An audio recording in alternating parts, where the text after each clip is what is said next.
The student returned home after a walk with friends. A few minutes later, she called her boyfriend with a worried voice and said that someone had come to her apartment. After that, she promised to call him back and hung up. But the call never came, and he decided to go to her house.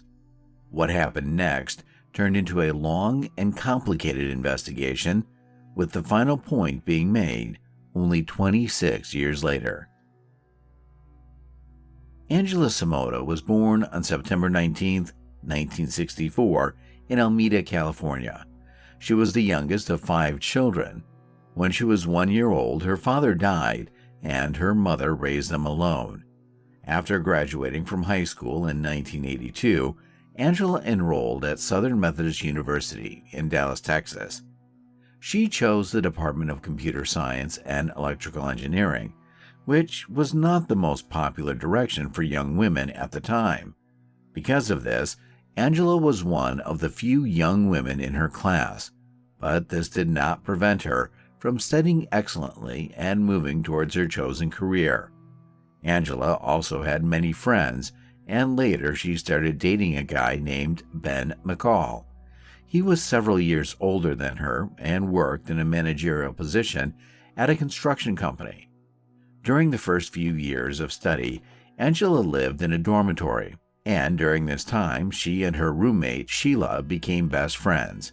At some point, Angela decided to rent an apartment near the university and chose a residential complex 5 minutes from the campus. In addition, she got a part-time job to cover the rental expenses. On the Friday evening of October 12, 1984, Angela decided to go to a bar with her friends. The young woman also invited her boyfriend, but he had to go to work the next morning, so he declined. As a result, Angela went with her friend Anita and their mutual acquaintance named Russell. They visited several bars and had a great time, after which they decided to go home around 1 a.m. Since Angela hardly drank alcohol, she agreed to drive her friends home. First, they dropped off Russell near his apartment.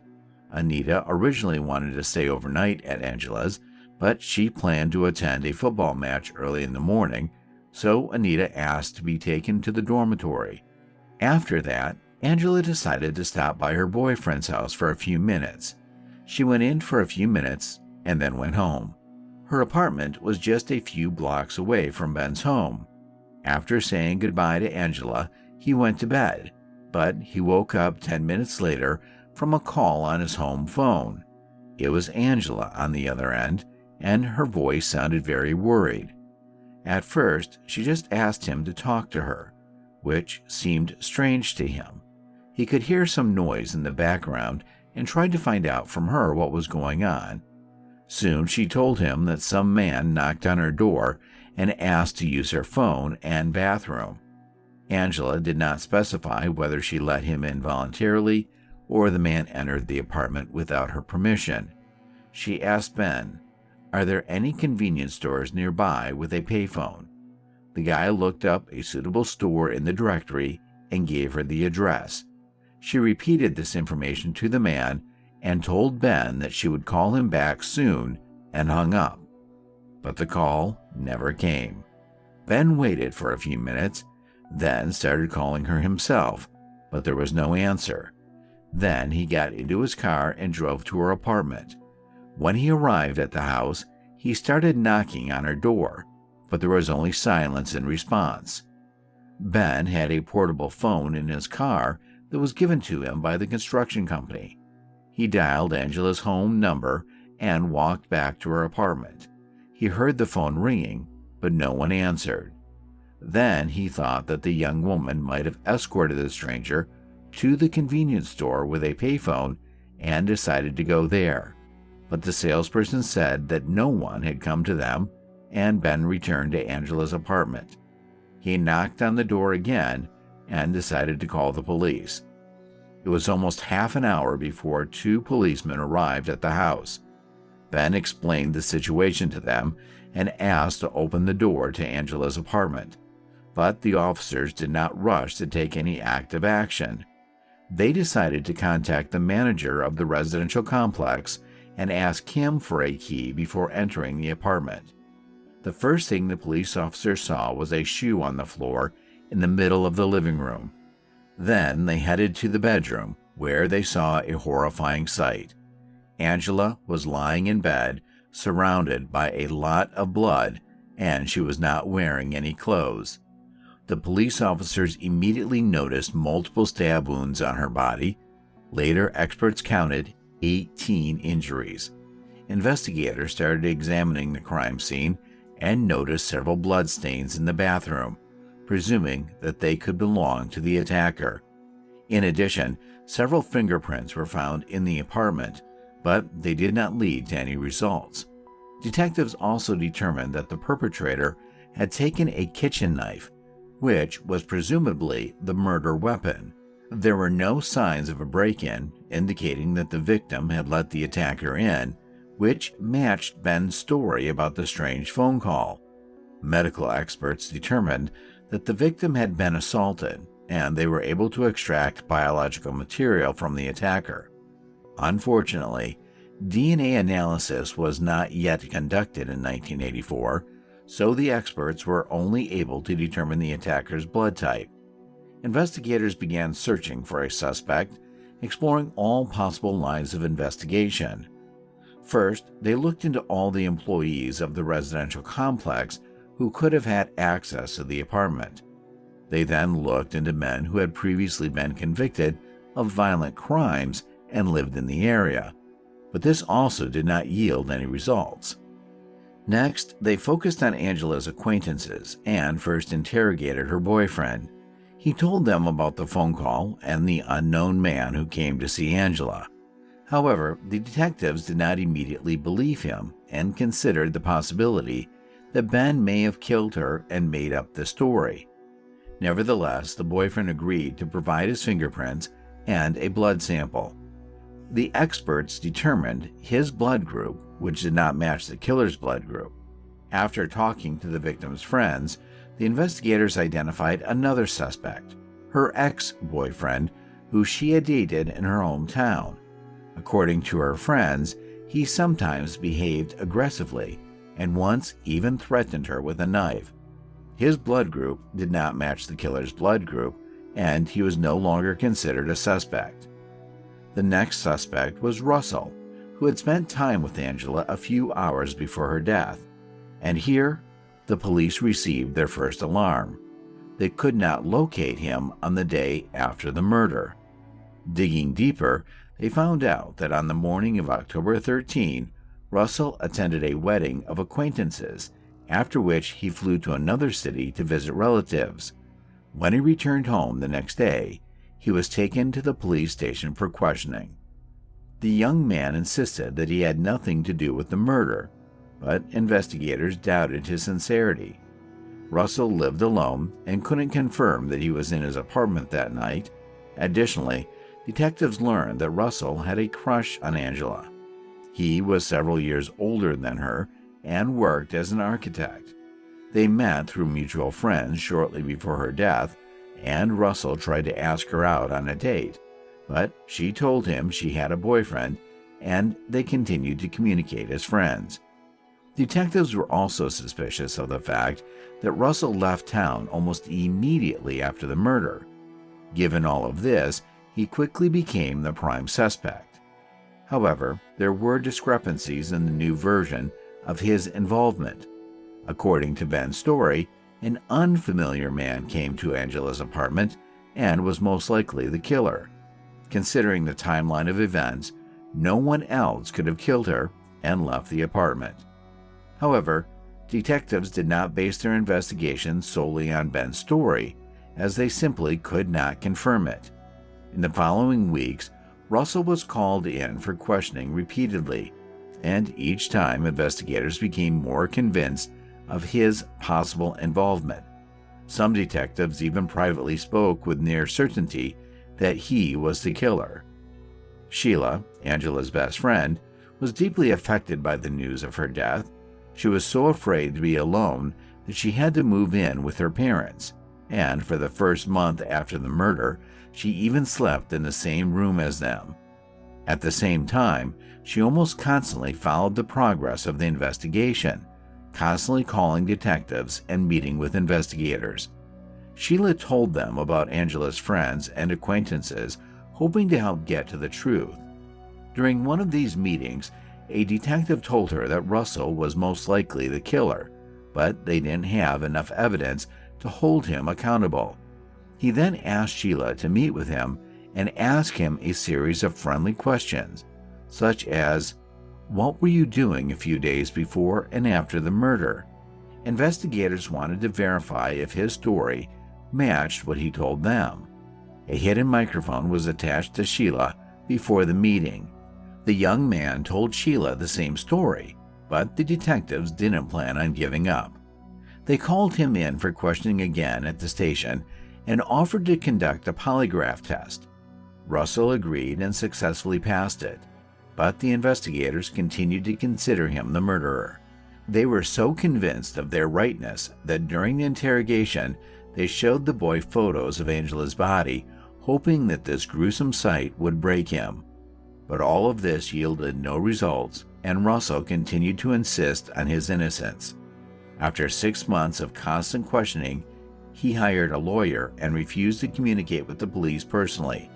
After that, detectives placed him under round-the-clock surveillance, but eventually had to switch their attention to searching for other suspects. Russell left for London to receive additional education in architecture, and the investigators lost the ability to monitor him during all that time. The Angela case was actively covered in the media, and her relatives offered a reward of $10,000 for any information that could help find the killer, but this also yielded no results. During the investigation, the police had another suspect, a student at the same university as Angela. Investigators received an unconfirmed lead that this guy allegedly had a crush on the young woman and wrote her angry letters a few weeks before the murder. However, the detectives were unable to confirm any of this, and the young man had a reliable alibi. Since then, the case remained unsolved for many years, with no new leads appearing for the police, and all the old leads leading nowhere. After 10 years of silence, Sheila decided to call the police station and inquire about the progress of the investigation. By that time, she had already gotten married and had 2 children. Despite the fact that her life continued, she could not forget the tragic fate of her best friend and the fact that the guilty party still had not been punished. She spoke with the detectives, but they said that there had been no developments in the case. Sheila asked, "Have they tried to extract DNA samples from the killer's biological material?" After all, it was already 1994, and DNA analysis technology was actively used by the police. However, investigators stated that the evidence in this case had been lost and could not be recovered. Sheila was not satisfied with these answers and continued to regularly call the detectives. Over the course of several years, she made over 700 calls, but each time she received generic responses. She even tried to independently pay for DNA analysis of all remaining evidence in a private laboratory, but was not allowed to do so. The problem was that she had no connection to the police and was an ordinary citizen, so her initiative was not taken seriously. Then, Sheila came up with an idea. She thought about obtaining a private detective license.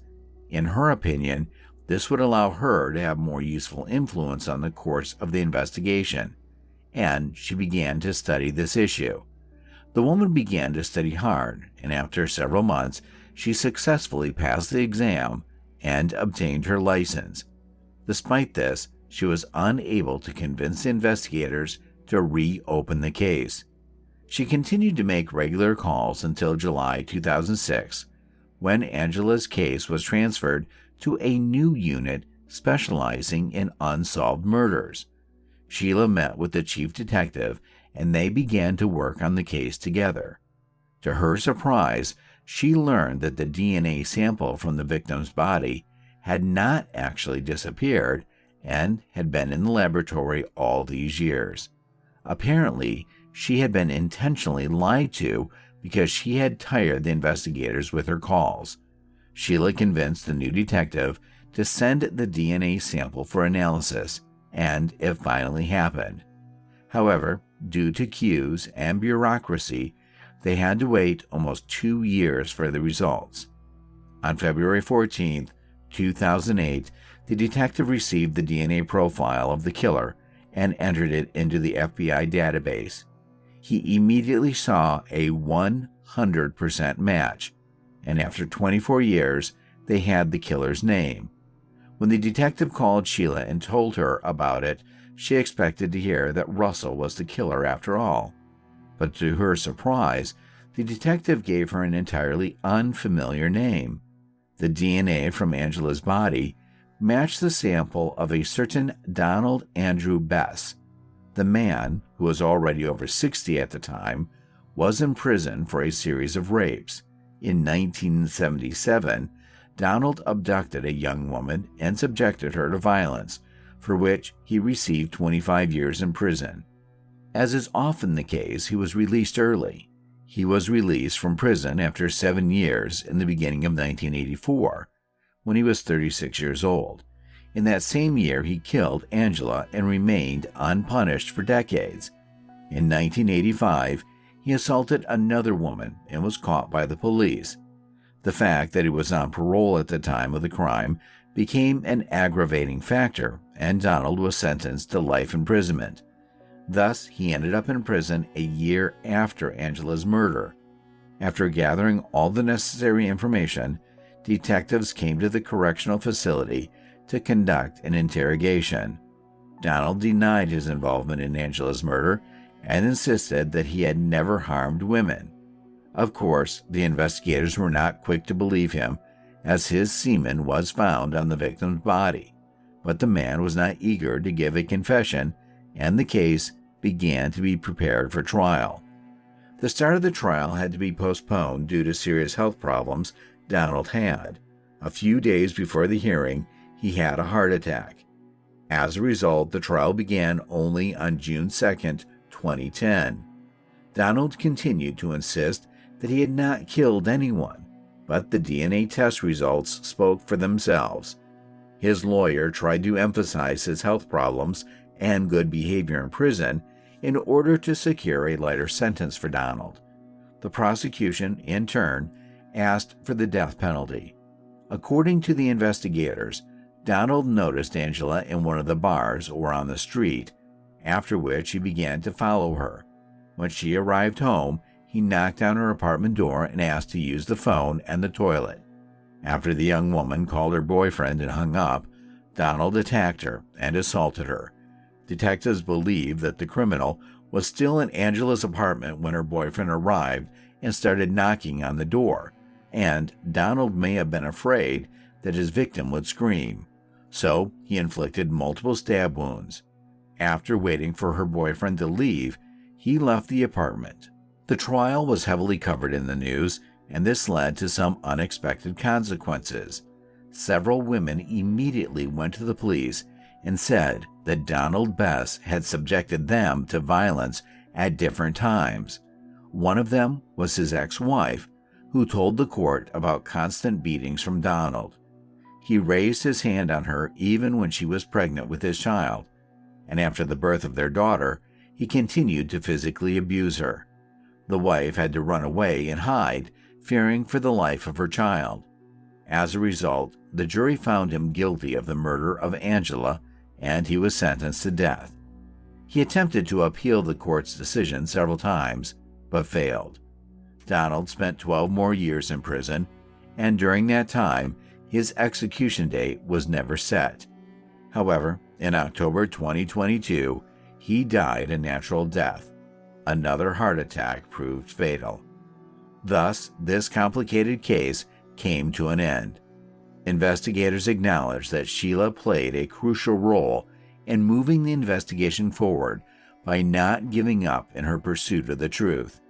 After her story was publicized, Relatives of other victims whose cases had gone unsolved for years began to reach out to her. As a result, Sheila decided to help these people and established a non-profit organization. Regarding Russell, the police department officially apologized to him for the months of persecution. He admitted that it had significantly affected his life, and he was genuinely afraid of being convicted of a crime he did not commit. Despite this, he continued to try to help the police get to the bottom of the case. After all of these events, he became a well-known architect in Dallas. One aspect of the story that still troubles investigators is the possibility that Donald may have had many more victims, even though he spent half of his life in prison. Perhaps, sooner or later, they will be able to link him to other crimes. Please share your thoughts on this story in the comments, and don't forget to like this video if you enjoyed it. Thanks for watching.